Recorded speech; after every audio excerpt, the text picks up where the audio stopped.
আসসালামু আলাইকুম ভিউয়ার্স, আশা করি সবাই ভালো আছেন। আজকে আপনাদের মাঝে যে টপিকটি নিয়ে এসেছি, লুকিং গ্লাস নিয়ে কথা বলবো।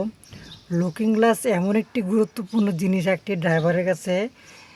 ডান সাইডে একটা লুকিং গ্লাস, বাম সাইডে একটা লুকিং গ্লাস, ড্রাইভারের ডান চোখ আর বাম চোখ। এটা খালি চোখে দেখা গেলে একটি লুকিং গ্লাস মনে হচ্ছে, কিন্তু এটি একটি ড্রাইভারের ডান চোখ। এটি একটি ড্রাইভারের ডান চোখ।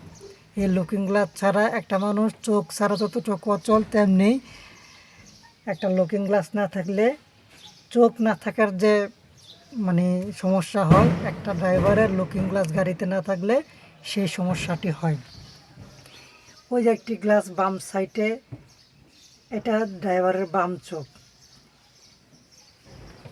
আপনার এই দেখেন, এই লুকিং গ্লাসটা এমন একটি জরুরি জিনিস যা একটা ড্রাইভার, যে একটা চালক, সেই বুঝতে পারে এই লুকিং গ্লাসের গুরুত্ব কতটুকু।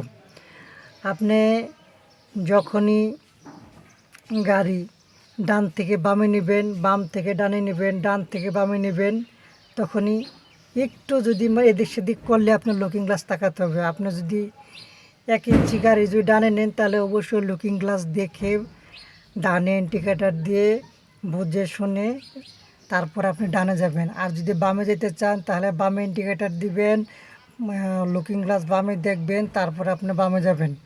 অবশ্যই লুকিং গ্লাস যদি কারো ভেঙে যায়, সাথে সাথে লুকিং গ্লাস লাগিয়ে ফেলবেন, কারণ লুকিং গ্লাস ছাড়া রাস্তায় গাড়ি চালানো খুবই মুশকিল। আমি যেহেতু নিজে একজন চালক, আপনার সারা বাংলাদেশ ঘুরি, আমি যেহেতু ডিস্ট্রিক্ট গাড়ি চালাই, সব জায়গায় যাওয়ার পরে ঢাকা শহর বা ঢাকার বাইরে সব জায়গায়, সারা বাংলাদেশ, সমগ্র বাংলাদেশ।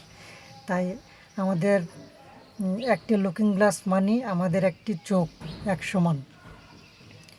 তো অবশ্যই যারা ডানে যাবেন, অবশ্যই ডানে লুকিং গ্লাস দেখে তারপর ডানে যাবেন, আর যারা বামে যাবেন তারা অবশ্যই বামের লুকিং গ্লাস দেখে বামে যাবেন। আজকে এ পর্যন্তই। সবাই ভালো থাকবেন। আসসালামু আলাইকুম।